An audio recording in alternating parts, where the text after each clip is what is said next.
Hey girl, my name is Anel. Welcome to the Brave in Her podcast, where we inspire, empower, and motivate by sharing our stories of bravery.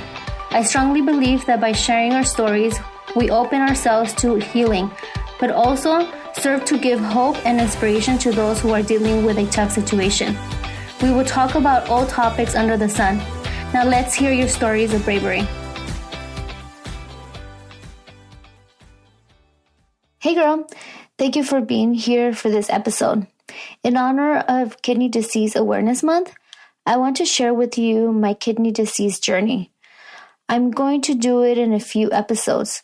Some of the details will be really personal for me, but it is important to me to give as much detail as I can to help others. For many years, I refused to speak about my journey because I didn't want to be seen as a victim of kidney disease or for people to feel bad for me, because I certainly do not feel bad or feel that way about my journey. I feel the complete opposite. It makes me feel proud that even though I have gone through so much physical, mental, and emotional pain due to my illness, I am able to say that I have never given up on my goals, dreams, and that I continue to fight every day. Yes, it might have taken me longer than other people, but I do not give up. So here's part one of my story. So my journey started pretty much since birth. I was born premature at 7 months. I came to this world with many complications and was left in the incubator for my first 3 weeks on earth. My mom told me that I was diagnosed with kidney disease while staying in the hospital those 3 weeks. I was also born with a rare anatomy and missing some organs that I will talk about in a future episode.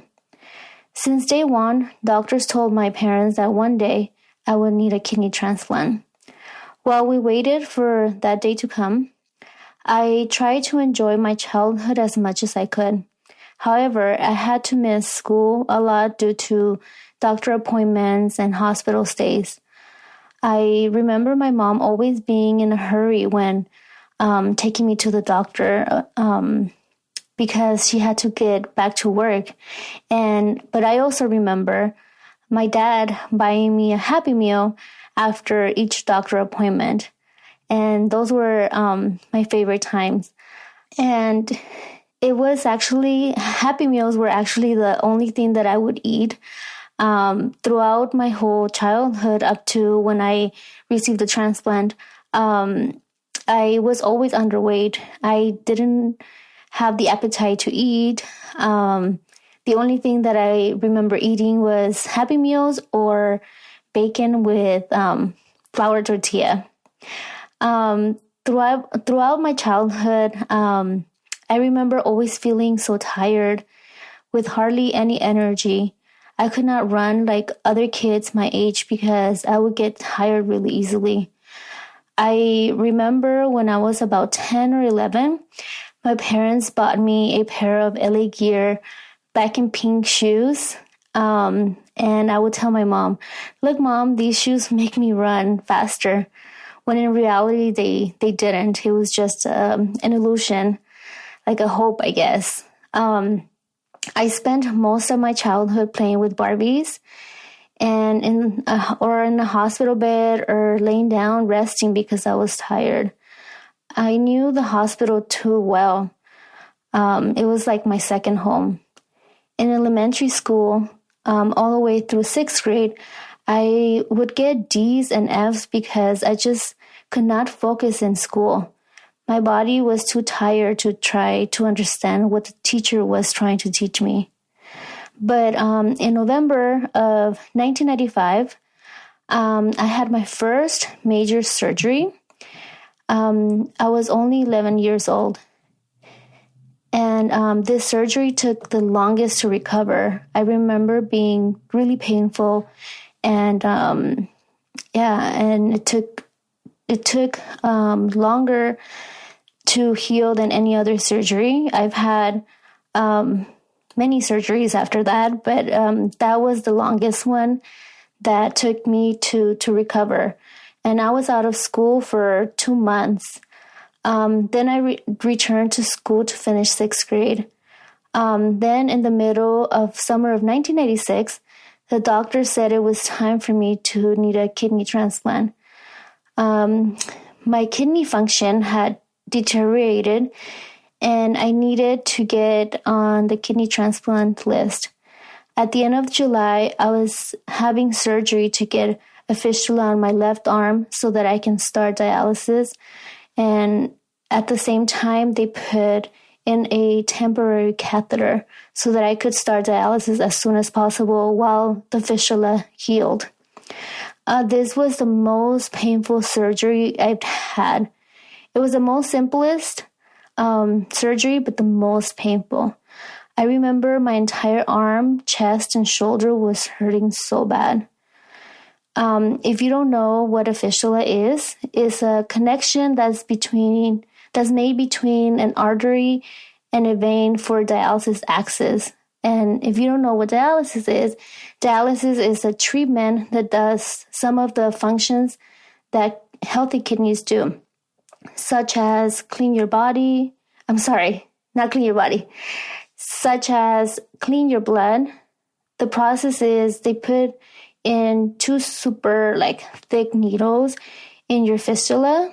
They numb you first, obviously, because the needles are pretty thick. I still have the scars from the needles, and this has been 24 plus years since I last got dialysis. Anyway, they numb you, they put the needles, and your blood comes out through one of the needles and goes through the dialysis machine that cleans the blood. And then the blood goes back in through the second needle.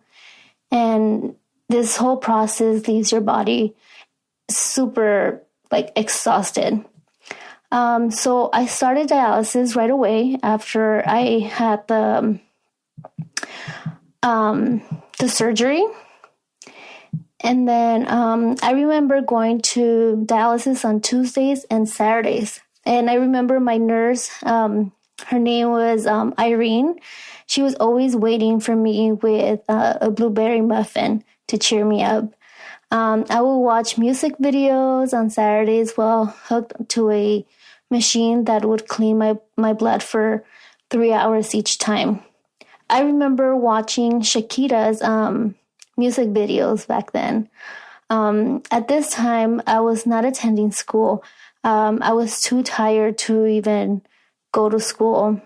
My teachers would send work home, but again, I was too exhausted to focus. Being in dialysis is really not a joke.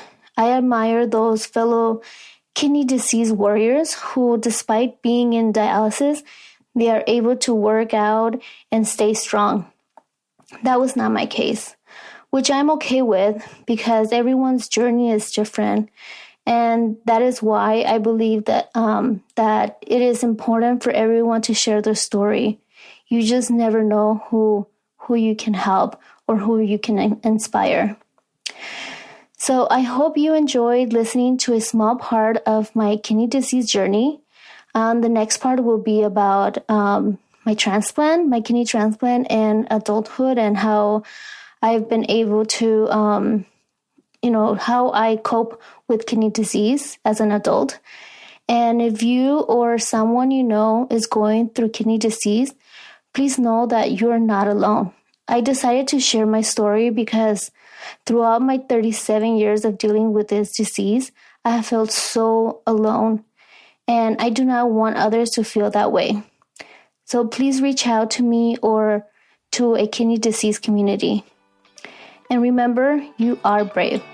I will talk to you next time. Thank you so much for listening. I hope this episode inspired you. If you like this podcast, please share on social media and tag me on Instagram @TheBraveandHer. I would love to hear your stories of bravery.